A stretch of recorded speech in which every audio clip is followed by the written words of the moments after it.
NPS संचय जनजागृती कार्यक्रमास उत्स्फूर्त प्रतिसाद. निवृत्तीनंतरच्या आर्थिक सुरक्षिततेसाठी योजनेची सविस्तर माहिती. अमरावती शहरातील नागपूर अमरावती हायवे मार्ग परिसर स्थित हॉटेल गौरी इन येथे पेन्शन निधी नियामक आणि विकास प्राधिकरण अर्थातच PFRDA यांच्या मार्गदर्शनाखाली NPS संचय म्हणजेच NPS संचय जनजागृती व आउटरीच कार्यक्रमाचे आयोजन करण्यात आले. निवृत्तीनंतर आर्थिकदृष्ट्या सक्षम आणि सुरक्षित भविष्य घडविण्याच्या उद्देशाने सेंट्रल बँक ऑफ इंडियाच्या वतीने आयोजित करण्यात आलेल्या या कार्यक्रमाला विविध क्षेत्रातील नागरिक, बँक अधिकारी, ग्राहक, स्वयंरोजगार करणारे तसेच इच्छुक लाभार्थी यांचा उत्स्फूर्त प्रतिसाद लाभला. या प्रसंगी सर्वप्रथम अतिथी मान्यवरांच्या हस्ते दीपप्रज्वलन करून कार्यक्रमाचा शुभारंभ करण्यात आला. कार्यक्रमात राष्ट्रीय पेन्शन प्रणाली अंतर्गत सुरू करण्यात आलेल्या NPS संचय योजनेची सविस्तर माहिती उपस्थितांना देण्यात आली. मेरा नाम रघुवीर सिंह चारण है. मैं PFRDA दिल्ली से यहाँ पे आया हूँ. आज हम अमरावती में हम NPS संचय का आउटरीच सेशन कर रहे हैं, अवेयरनेस सेशन कर रहे हैं. तो मैं आपको ये बताना चाहता हूँ कि जैसा कि माननीय हमारे प्रधानमंत्री मोदी जी का सपना है कि 2047 में भारत को एक विकसित देश बनाना है. तो इस विकसित भारत बनने में पेंशन सोसाइटी का बहुत ही इम्पोर्टेंट कंट्रीब्यूशन होने वाला है. पहले ऐसा माना जाता था कि पेंशन सिर्फ सरकारी अधिकारी या सरकार में काम करने वालों के लिए है, पर अब ये महसूस किया गया है कि पेंशन सिर्फ सरकारी कर्मचारियों के लिए या सरकारी अधिकारियों के लिए नहीं है. अब कोई भी अनऑर्गेनाइज सेक्टर में जो काम कर रहे हैं, किसान हैं, उन सब के लिए भी पेंशन बहुत ज़रूरी है. इसीलिए PFRDA ने एक बहुत ही लचीली और सरल पेंशन योजना लॉन्च करी है जिसका नाम है NPS संचय. तो NPS संचय क्या है? इसमें कोई भी भारतीय नागरिक जो 18 से 85 वर्ष की उम्र का है वो अपना अकाउंट ओपन कर सकता है. सर्वप्रथम वो सिर्फ 250 रुपये में अपना अकाउंट ओपन कर सकता है और उसके बाद सब्सिक्वेंट कंट्रीब्यूशन वो 10 रुपये या 10 रुपये से कितने भी जैसे उसकी इनकम हो उसके अकॉर्डिंग वो कंट्रीब्यूशन कर सकता है. जैसे जैसे उसकी इनकम हो वो दे सकता है.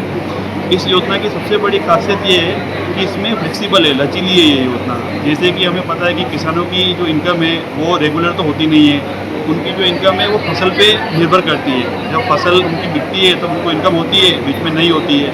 तो इस योजना में ऐसा है कि अगर आज किसान को ये योजना ज्वाइन कर लेता है उसके बाद 2-3 महीने उसके पास पैसे नहीं है तो कोई बात नहीं, जब वो फसल बेचे तब इस योजना में वो कंट्रीब्यूशन कर दे और इससे ये सुनिश्चित करेंगे कि सभी भारतीय अपना इसमें अकाउंट खोलें और एक पेंशन सोसाइटी बनाएं. PFRDA का टारगेट है कि ओवरऑल NPS में इस बार 5 करोड़ अकाउंट खोलने हैं और जो हमारी योजना है NPS संचय इसमें हमारा टारगेट है कि 75 लाख अकाउंट 75 लाख अकाउंट इस साल हमें खोलने हैं. तो मैं आपके माध्यम से सबसे रिक्वेस्ट करूंगा कि NPS संचय में अकाउंट ओपन करें.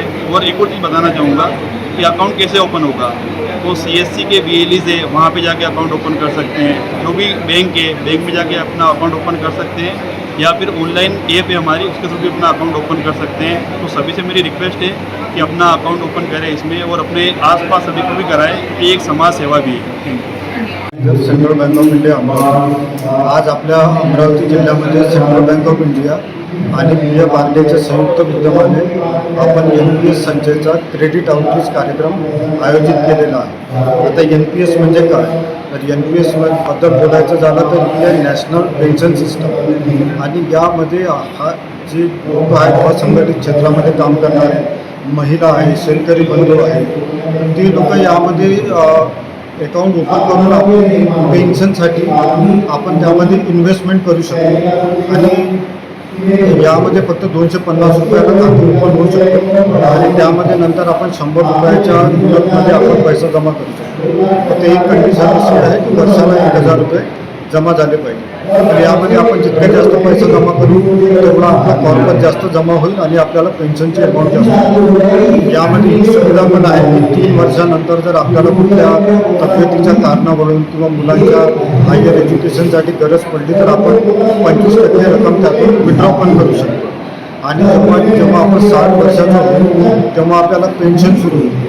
परंतु त्यामध्ये पण एक ऑप्शन आहे की जेवढा आपला कॉर्पस जमा होईल त्यापैकी 60% रक्कम आपण एक नुसतं विड्रॉ करू शकतो आणि जी उरलेली 40% रक्कम राहील त्यावर आपल्याला पेन्शन मिळणे सुरू होईल. आणि या NPSची सर्वात म्हणजे चांगली विशेषता ही आहे की यामध्ये जो पण आपण पैसा गुंतवणूक करू तो पैसा असा कुठेही म्हणजे इन्व्हेस्ट केला जाणार नाही.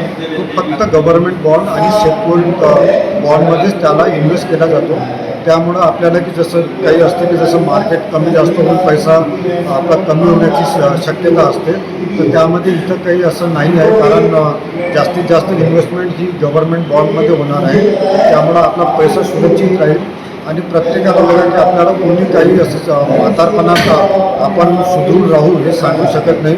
आणि म्हातारपणामध्ये प्रत्येकाला आर्थिक स्वतंत्र असण्याची गरज असते. तर त्यासाठी प्रत्येकाने या स्कीममध्ये आपलं अकाउंट ओपन करावं आणि आपलं भविष्य सुरक्षित करावं. आणि एक काही आहे की आपल्या जिल्ह्यामध्ये प्रत्येक गावामध्ये CSC सेंटर आहे आणि बँक शाखा आहे. त्यामार्फत आपण हे अकाउंट ओपन करू शकतो. आणि म्हणजे पूर्वी 250 रुपयाने अकाउंट ओपन होणार आहे. त्यामुळे काही अशी जास्त रक्कम नाही. आणि आपण जसं जसं पैसा जास्त गुंतवणूक करू तशी पेन्शनची रक्कम पण जास्त राहील. तेव्हा माझा आपल्या अमरावती जिल्ह्यातील सर्व नागरिकांना, सर्व शेतकरी बांधवांना विनंती आहे की प्रत्येकाने या स्कीममध्ये आपलं एनरोलमेंट करावं आणि आपलं भविष्य सुरक्षित करावं.